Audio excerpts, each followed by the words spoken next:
Single fathers, we are the chief cook and bottle washers of our entire family unit. It also means that we're blessed to be seen in our children's eyes as superheroes. We get the chance to participate in all the milestones of their lives. Now, the single fathering experience, it may be difficult during that parenting journey.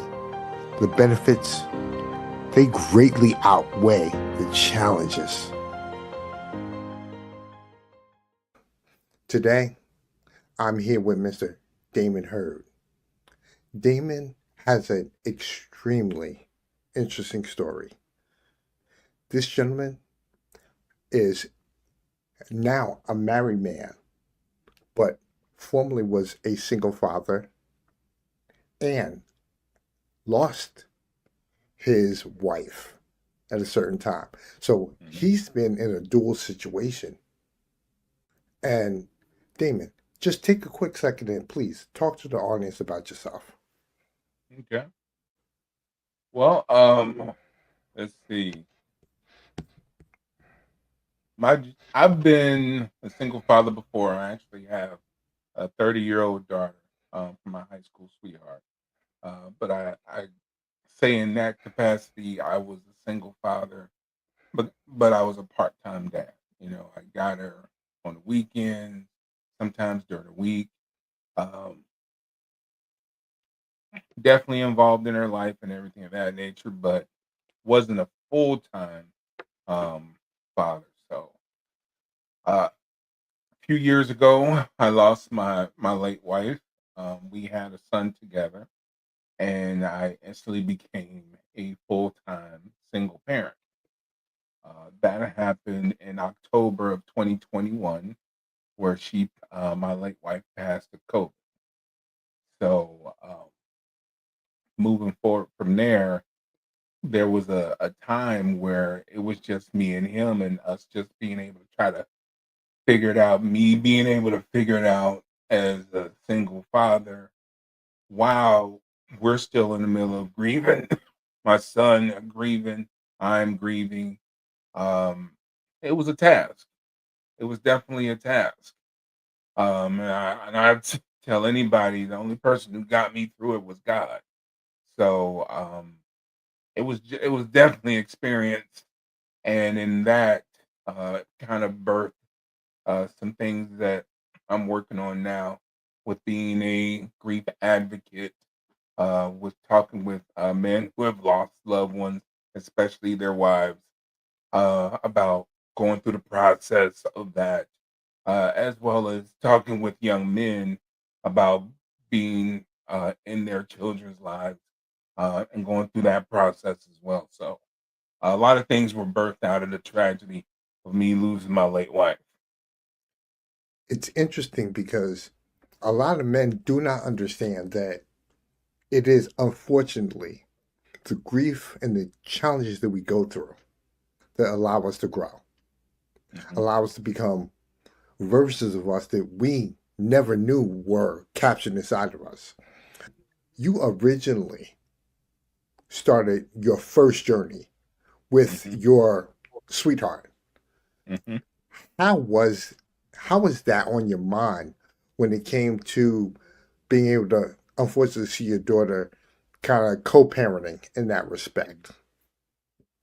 Well, and I will say this, where I both of us were young and both of us made bad choices. So at the time, when my daughter was younger, me and my daughter's mom went through a season where we really weren't working well in the co-parenting aspect. So uh, there were some times where I didn't get to see my daughter.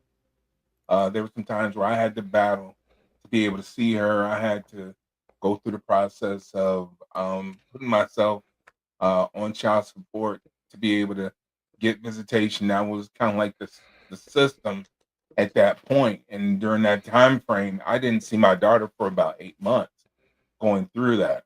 So, um, but once I did. being able to have that time with her, being able to redeem that time with her. Um, and by that point, she was probably around 2 or 3. As we got older, me and her mom became better as far as co-parenting because we were able to become more mature and just say, "Hey, look, it's not working for us. Obviously, it's not going to work for us. But we have this beautiful baby girl sitting in front of us. It's best for us to be able to work together to make sure that she is taken care of." And I will say, for the most part, ever since then, we've had a pretty good relationship as far as co-parenting with each other. How do you believe that particular circumstance helps you to be able to speak to other men who are in similar situations? Well, I believe that a lot of you people won't listen to you unless you have life experience.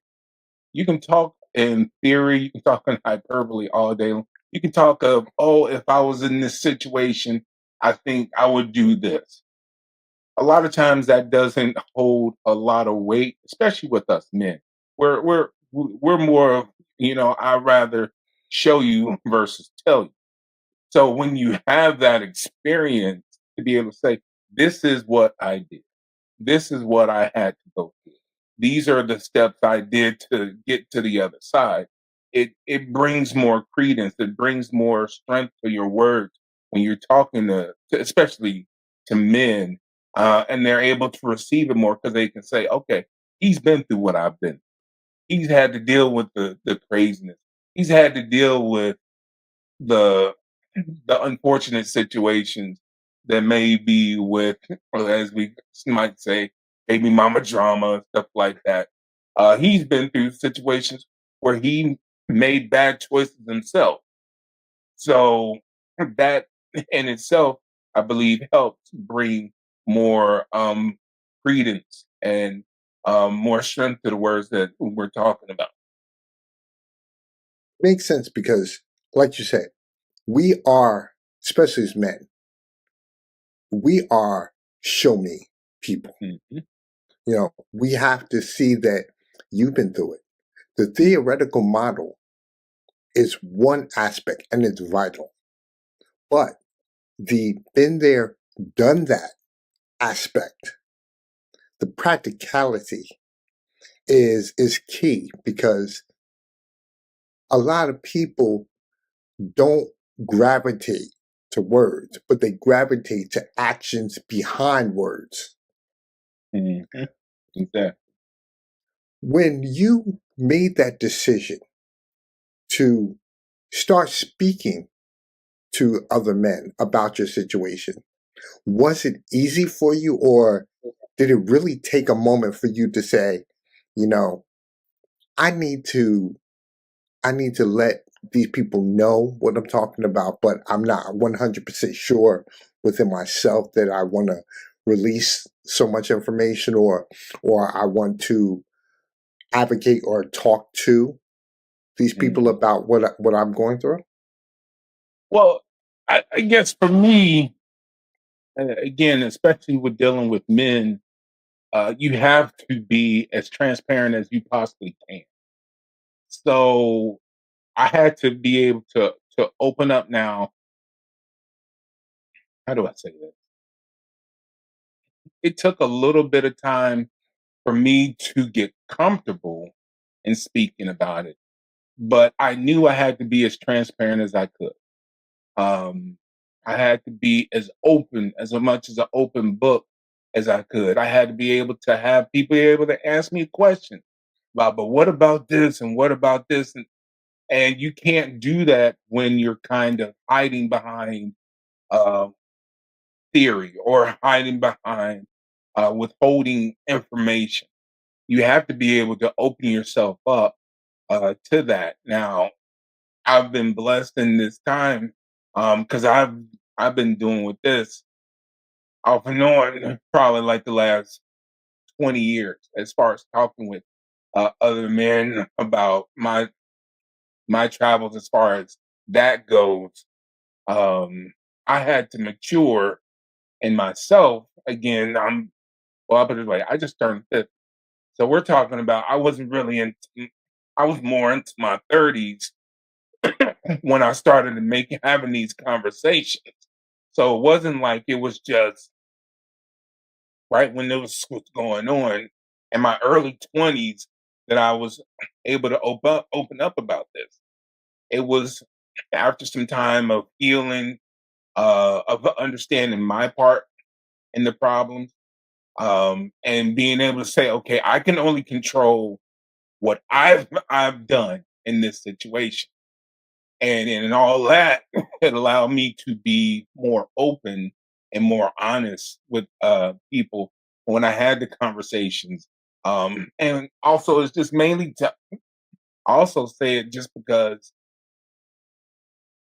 you have to you have to give your testimony. I'm a Christian. You can't withhold that because your testimony and what you've been through is going to be a blessing for someone else. And if you're not allowing yourself to give that, you're actually going to be hindering other people in the process. That's great information. What do you say to men who are not taking responsibility for their circumstance and choose to blame others, maybe blame the mother or blame outside forces? How do you let them know that in order for you to heal properly, the first thing you have to do is accept responsibility? Well, for that, I always say, well, in that particular situation, I would probably say that's not the fault of the child. Who you chose to lay down with is not the fault of the child. What you guys go through is not their fault.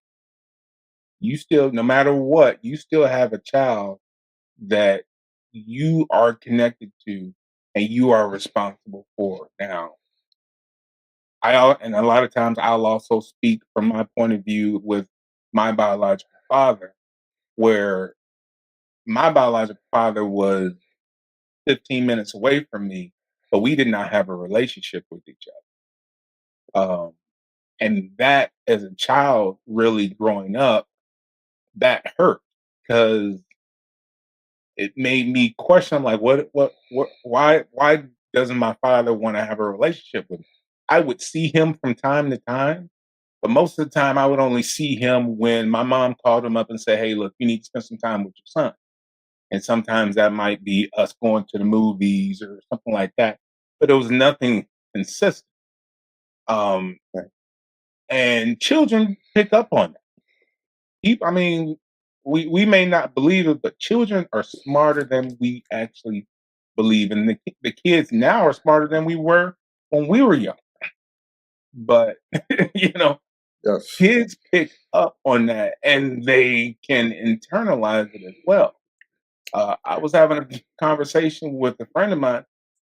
I wasn't, and I had to get to a point where I was in my early 40s, probably like 41, 42, where I finally was able to say, I'm not going to have the relationship that I want with my father. So carrying that for that many years, that says something. Our children want to be connected. That's just natural. So we have to take responsibility for that. And that has nothing to do with the person that you chose to lay down with. Hey, you decided to lay down with that woman and have unprotected sex. Hey, that's what happens. You made an adult decision. And so it comes down to, it's not the fault of the child. You have to take responsibility because you don't want that child feeling some kind of way where they're like, well, why does my father want to have a relationship? And I ask them a lot of times, I'm like, well, what was your relationship with your father? And more times than not, there's a broken lineage there because they don't have that great a relationship with their father. And I asked the question, well, how did that make you feel? So in all of that, it kind of hope it connects with some people. I'm not gonna say all, and it's not about trying to lay a guilt trip or anything like that. It's speaking truth to the matter of our children need us, and we have to be able to do what we need to do to be connected to our children. It makes sense because it makes perfect sense because you have to learn to put down, like you said before, you have to learn to put down the conflict between you and the child's mother. And then you have to understand that you have to pick up the mantle for that child. Because the reality is, like you said, the child didn't ask to come here. You know, you made the decision to do whatever you did to bring a child into existence. Now, there's responsibility. When you went through your circumstance with your late wife, Mona, how did you find a way to get through it? Especially because, again, your relationship obviously was very close with your wife. And the fact that you had a child together and then you had to learn how to become a nurturer. How did you become that nurturer in your mind?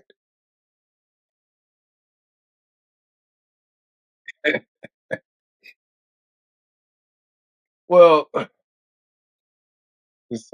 tell that story, I have to give a little bit of history of my late wife. My late wife, uh, her nickname was Sugar Mama.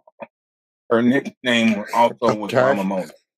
She Okay. she took care of people, and she just had that personality of taking care of people, of cracking jokes, of just being that individual.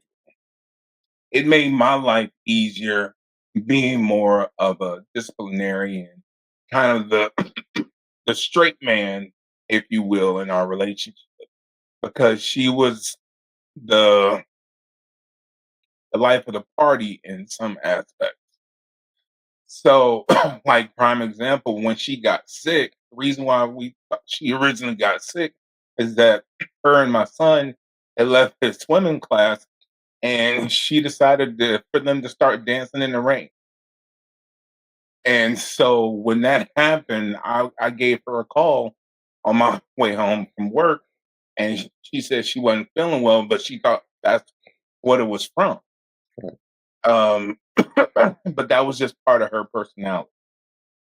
So I say that to say uh, I had to become that as well as still stay more on the disciplinarian side as well, because when this happened, my son was 10 years old, and I didn't want him to lose his childhood because of it. Even though I knew he was going to lose his son, because obviously he lost his mother, just like I lost my wife. But I still wanted him to be a kid. I still wanted him to have the kid opportunity. So we still tried to do some of the things that him and his mom would do. He would go go to the park, um, do certain things. My I'm not that much of a impromptu singer. My wife will make up silly dances and silly songs that only that they would have an idea about. So I couldn't necessarily keep up with that. But when it all boiled down to it, I tried to give him as much of the physical hugging love that I could to kind of pick up from where Mona would be. Um, and so I guess that's the best way I can answer that question. I can understand that because uh, we we co-authored a book together, and a big part of my circumstance was the fact that because I lost my wife, I had to learn how to be both the disciplinarian and the nurturer at the same time. I have a concept that me and my wife had called the rock and the feather. And I was the rock and she was the feather. My wife was a school teacher. So she, and a kindergarten one at that. So she knew how to manipulate around a circumstance. She was the dancer, the singer. She was that Mhm. person. I had to, I didn't have to learn how to be the singer or the dancer. But what I learned was that in my own way, I could be that nurturer. There were certain other aspects that I had to gravitate to in order to put the situation, put our life into a situation where they could trust me and come to me.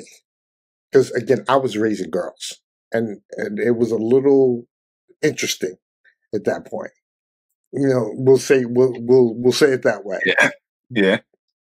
When you made that choice to shift your mind to say, you know what, I need to make sure that my son understands that again, I am daddy, the disciplinarian, Mhm. but also I now can show him how to be, I can be a little bit more free Mhm. when it comes to being able to be how should I say, be more of a dad versus a father in that respect. You know, Mm, we could go out, we could hang out, we could do right. this, we could do that, you know. But also I need to make sure that we keep things in line. You Right. know, when you speak to other men, how do you explain to them how to keep things on track, but also understand that you're going to have to give up a little bit in order to get a lot? Well, for me, um, to me, fatherhood is the second greatest mantle a man can carry next to being uh, uh, it is, and being able to have children that can look to you and say, "Yeah, my dad took care. My dad has done this. My dad." To be able to have someone who can speak highly of you, I think that's one of the greatest things that can be done for a man. The men in general, we don't necessarily say we want love. We want to respect and appreciation. Those are things that we seek. And to us, that uh, respect and appreciation uh, gives us validation in our man. This is one of the reasons why we're the protectors, providers, stuff like that for our wives and families. Because if we are able to do that, that gives us validation. And we're acknowledged for such. That gives us validation versus women. A lot of times they want to feel the love, the butterflies in the stomach and stuff like that. Generally speaking, that's how they look at love. So with us, again, it's going to be different. It's going to be the like I said, the mantle. of fatherhood is it's a heavy mantle, but it is a great mantle because you see your work grow throughout your life. I, again, I said before, I have I have a 30-year-old daughter who lives in Cincinnati, Ohio, and I know that I know my influence has been in her life. Uh, Me and my wife went up to Cincinnati about a year or so ago, and I got an opportunity to go to her apartment. So first apartment, she bought all her furniture, did all the decoration, and we were able to go there. She cooked us a meal and all that jazz. Now, I'm not saying I had everything to deal with it, but when I left there, I was so proud of her. I was so proud of her just to see where she was, a nice neighborhood. She works as a lead pharmacy tech for Children's Hospital, the number one children's hospital in the nation in Cincinnati, Ohio. She was the first resident um, pharmacy, well, first Black resident pharmacy technician in the history of Children's Hospital. And again, not saying that I had everything to do with it, but just my piece of it. I was like, it, it's just uh, a great feeling to know that somehow, some way, you're connected to that, and that's what fatherhood is. The So that trade-off. and help just being able to understand that that mantle is just a great mantle to carry, and to be able to see your work grow in front of you, at least for me, means the world.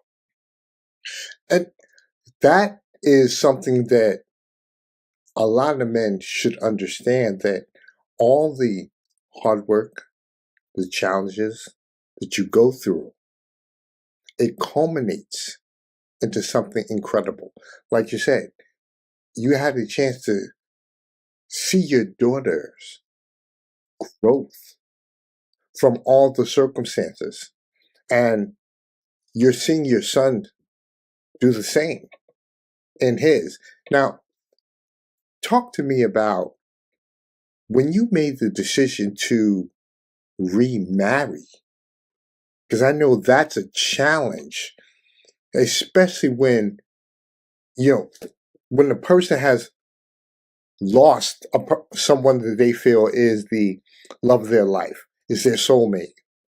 You had the blessing of acquiring a second soulmate in that respect. Talk about that circumstance. Was it challenging? Was it easier to walk into because you had already been through it before? Or was it more difficult for you to tell yourself, I deserve this. I I really want to, make this happen. And also, this young lady, Miss Deanna, is not Mona. And I have to understand that. How how easy or how challenging was it when you made that decision? Uh, how do I? It was easy once I made the decision. If that makes and the blessing that that I was able to have with it is the fact that um, me and Mona, we had talked years ago about what if. You have those conversations with your spouse, that those what if someone dies before the other person. Those what ifs. Um, and we had a conversation about it, and both of us said that we wouldn't want somebody that other person to just live alone for the rest of their lives or anything like that. Actually, the running joke, because it was always thought, and this was my belief. It was always thought that I would probably pass away before she did, because just scientifically, they say generally speaking, Right. Women live men longer. women live longer than men. On average, about 7 to 8 years last time I read. So I'm just going off of science, Right. you know. So I I was fine with that because again, science. We we even had a running joke that I was like, okay, you know what? At least don't bring your new boyfriend to the funeral, okay? Okay. And that was our running joke with it. Don't bring them to the funeral. If you bring him to the funeral, at least make him sit in the back row. He can't sit in the Right. front row with the rest of the family. So, but and that was just how part of our relationship. Um, but in knowing that, I knew that Mona would not want me to be alone for the rest of my life. For me, as well as for Gideon. Because Gideon would need to have some kind of mother figure in his life to carry the torch or carry him to the next step. But I had to make the decision of when I was ready to do so. I had to go through the healing process because I didn't want to be in a situation where I'm always comparing the two and this, that, and the third, or even possibly feeling guilty about loving another woman, et cetera, et cetera. So it really came down to, and I say this to people who have lost a loved one, a spouse. You never want to try to tell yourself, okay, once I stop loving my spouse, that's when I'll be ready to love someone else. Because guess what? That time will never happen. There will always be a time and space. If you love that spouse, there's always going to be some space within you that will always love them. Period.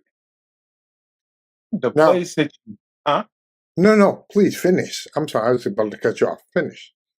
So the place that you want to be at is that you want to be in a place where you can accept that love will always be there, but that you can love someone and be comfortable in loving someone else, even in the midst of the loss that you had.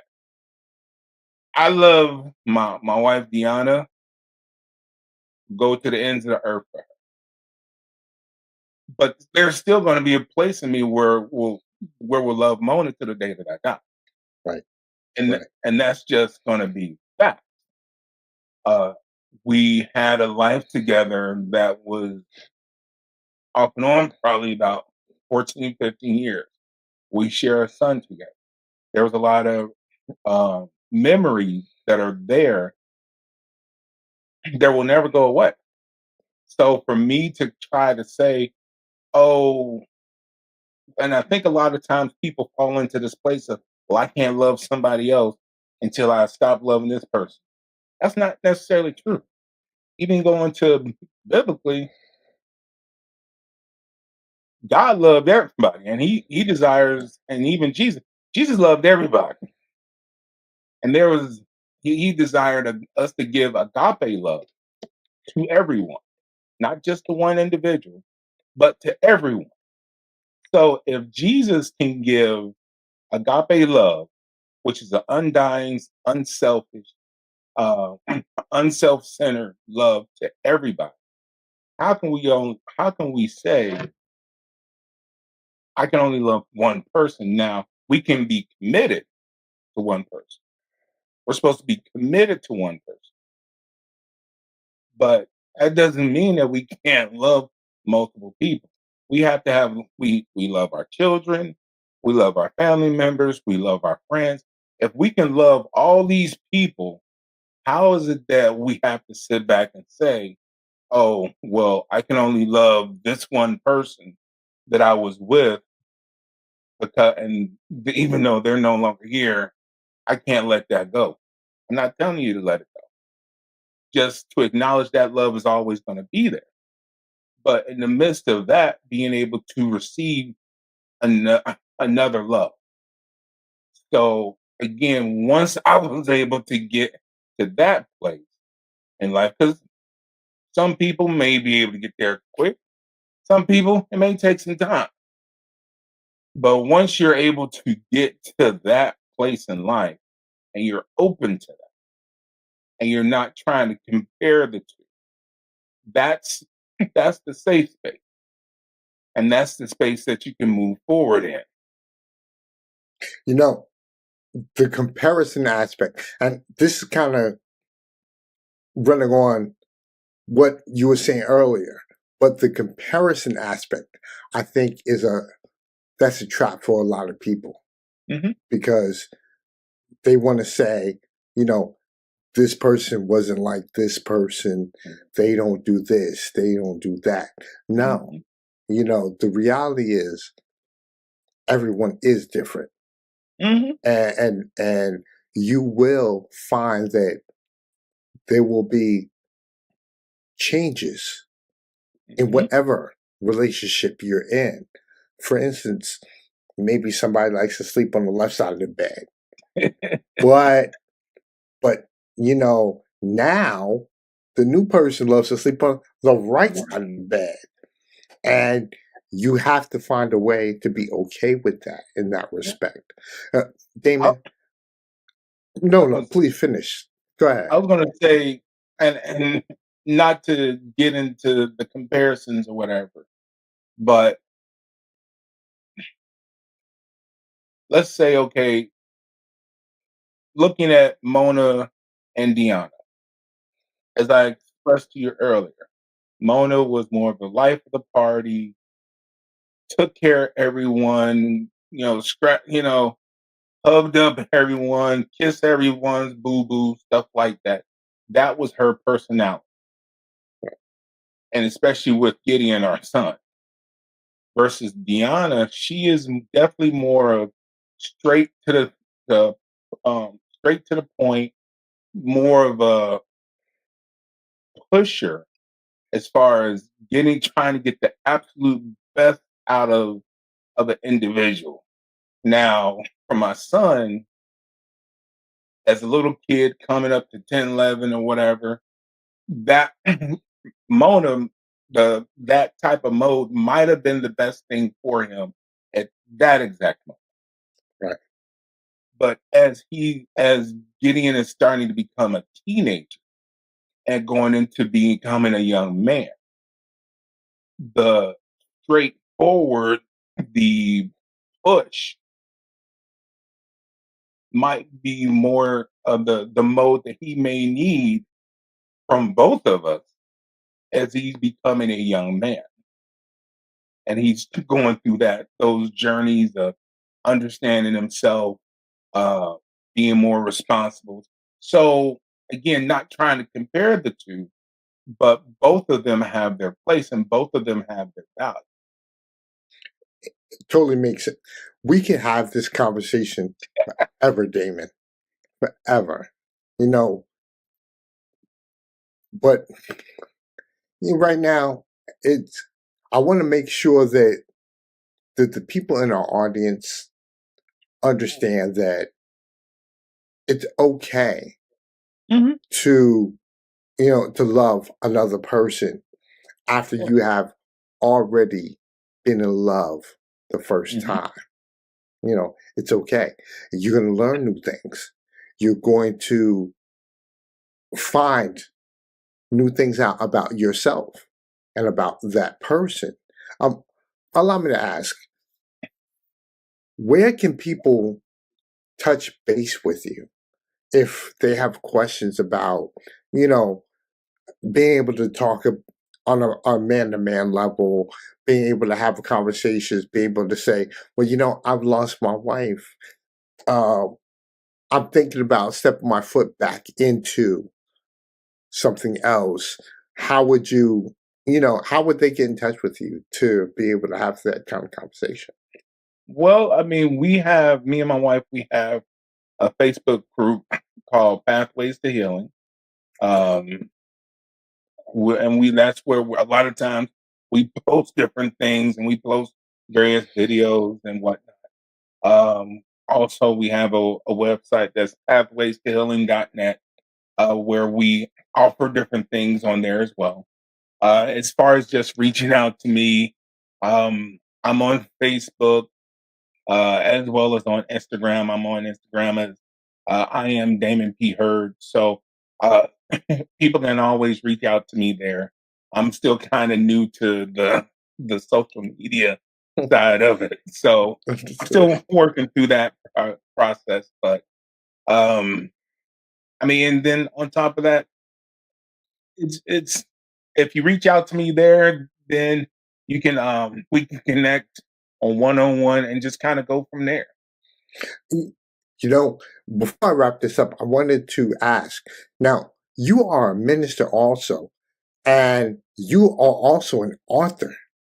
Yeah. I mean, in addition to co-authoring, Men Grieve too, Mhm. I understand that you're working on a book for yourself, and these are things that, again, they're birthed from the original challenges that you've had, Yes. things you never would have probably broached if you did not go through your experience.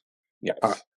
Before we wrap everything up, please talk about your church, talk about those things, and talk about your book.